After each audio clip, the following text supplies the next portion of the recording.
இப்போ தமிழ்நாட்டில் எல்லாருமே பேசிக்கிற விஷயம் ஒண்ணுதான். அது என்னன்னா சிலிண்டர் தட்டுப்பாடு. இதனால தமிழ்நாடு முழுவதும் உணவகங்கள் மூடப்படும் அபாயம் மற்றும் உணவுகளின் விலை அதிகரிக்கும் சூழலும் ஏற்பட்டிருக்கு. அதே மாதிரி வீட்டுக்கு கூட சிலிண்டர் வரதுல தாமதம் ஏற்பட்டிருக்கு. வாகனங்களுக்கான எல்பிஜி சிஎன்ஜி கேஸ் தட்டுப்பாடு ஏற்பட்டிருக்கு. ஆனா இதை இப்போதுதான் தமிழ்நாடு சந்திக்கிறதா அப்படின்னு பார்த்தா இல்ல. கடந்த பல ஆண்டுகளாகவே சில நேரங்களில் சிலிண்டர் கிடைக்க தாமதம் அல்லது தட்டுப்பாடு ஏற்பட்டிருக்கிறது. இதற்கு முன்னாடி எப்போதெல்லாம் தமிழ்நாடு இந்த தட்டுப்பாடுல சிக்கிச்சு, அப்போ அந்த டைம்ல மக்கள் எப்படி சமாளிச்சாங்க, எவ்வளவு காலம் அந்த தட்டுப்பாடு இருந்துச்சு, பார்க்கலாம் விரிவாக. நான் உங்கள் கவிதா சுந்தர். முதல்ல தமிழ்நாட்டில் இப்போ இருக்கிற சூழ்நிலையை பார்க்கலாம். ஈரான் இஸ்ரேல் போர் காரணமாக கடல் வழி போக்குவரத்து பாதிக்கப்பட்டு இறக்குமதி தாமதமாகிறதால தான் இப்போ நாம இந்த சிலிண்டர் தட்டுப்பாடை சந்திக்கிறோம். குறிப்பாக சொல்லணும்னா இந்த கமர்ஷியல் சிலிண்டர்ஸ், அதாவது 19 கிலோ சப்ளை தான் பெரிதும் பாதிக்கப்பட்டிருக்கு. வீட்டில் டொமஸ்டிக் சிலிண்டருக்கு முன்னுரிமை கொடுக்கப்பட்டதால பெரிய பாதிப்பு ஒன்றும் இல்லை. சென்னை, கோவை, மதுரை போன்ற பெரிய நகரங்களில் இதன் தாக்கம் தெளிவாக தெரிகிறது. சில ஹோட்டல்கள் தற்காலிகமாக மூடப்பட்டும் வருது. சிலர் ஆல்டர்னேட்டிவ் குக்கிங் மெத்தட்ஸ்க்கு முயற்சிக்கிறாங்க. சிலிண்டர் டெலிவரி டிலே காரணமாக ஃபுட் ப்ரைஸஸ் சில இடங்களில் அதிகரிச்சிருக்கு. அதே மாதிரி ஹோட்டல் ரெஸ்டாரண்ட்டில் ஸ்டாக் 1 to 2 நாட்களுக்கு தான் இருக்குது அப்படின்னு ஹோட்டல் உரிமையாளர்கள் சொல்கிறாங்க. இதனால் டெய்லி பிஸ்னஸ் ஆப்ரேஷன்ஸ் கடுமையாக பாதிக்கப்படுது. இந்த நிலை ஆர்டினரி மக்கள், வெளியே ஹோட்டலில் சாப்பிட்றவங்கன்னு எல்லாருக்கும் சிரமத்தை ஏற்படுத்தி இருக்கு. இந்த நிலை தமிழ்நாட்டில் மட்டுமில்லை, இந்தியா முழுவதும் இந்த பாதிப்பு இருக்கு. அடுத்து, இதுக்கு முன்னாடி எப்போதெல்லாம் தமிழ்நாட்டில் இந்த தட்டுப்பாடு ஏற்பட்டுச்சு, அப்போ நம்ம மக்கள் அதை எப்படி சமாளிச்சாங்க அப்படின்னு பார்க்கலாம். இந்தியாவில் வீடுகளுக்கு எல்பிஜி சிலிண்டர் முதலா 1965 தான் அறிமுகமாச்சு. அந்த காலகட்டத்தில் சிலிண்டர் பயன்படுத்துகிற மக்கள் ரொம்ப குறைவு. ஆனால் காலப்போக்கில் மக்கள் அதிகமாக பயன்படுத்த ஆரம்பிச்சிட்டாங்க. அதனால் 1970 முதல் 1980 காலத்திலேயே சிலிண்டர் சப்ளை சரியா இல்லாமல் சிலிண்டர் கிடைக்க காத்திருக்க வேண்டிய நிலை உருவாச்சு. அப்போ சில இடங்களில் புக்கிங் பண்ணி 20 முதல் 30 நாள் காத்திருக்க வேண்டிய நிலையும் இருந்துச்சு. அதுதான் தமிழ்நாட்டில் சிலிண்டர் தட்டுப்பாடு பற்றி முதலாக பேசப்பட்ட காலம். அடுத்து பார்த்தீங்கன்னா 2000 முதல் 2005 காலத்தில் சிலிண்டர் புக்கிங் பண்ணினா உடனே வராது. பொதுவாக 1 வாரம் முதல் 2 வாரம் வரை காத்திருக்க வேண்டியது சாதாரணமாகவே இருந்துச்சு.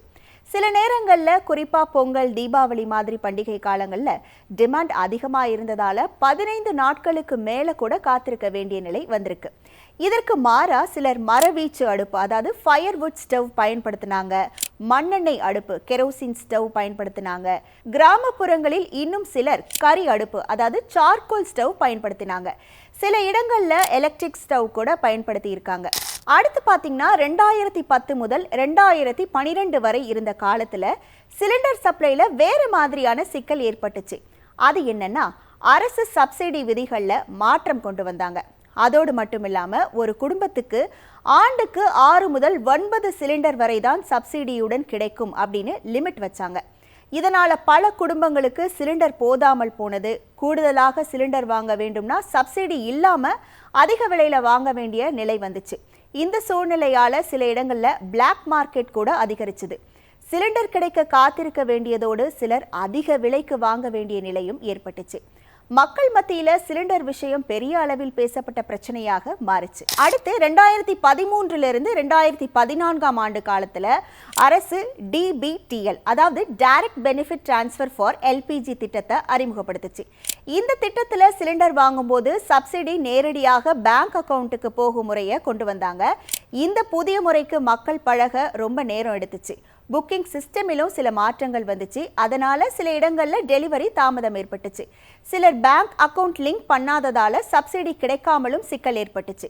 அடுத்து பார்த்தீங்கன்னா 2025 எல்பிஜி சிலிண்டர் லாரி டிரைவர்கள் வேலை நிறுத்தம் நடந்துச்சு.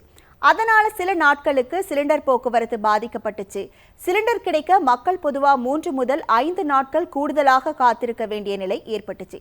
சுருக்கமாக சொல்லணும்னா 1965 முதல் 2026 வரை தமிழ்நாட்டில் பெரிய அளவில் 5 முதல் 6 தடவை சிலிண்டர் தட்டுப்பாடு ஏற்பட்டிருக்கு. அதே சமயம் ரீஜனல் டிலேஸ், போக்குவரத்து பிரச்சனைகள் காரணமாக கூட சில தினங்கள் சிலிண்டர் லேட்டாக வந்துச்சு.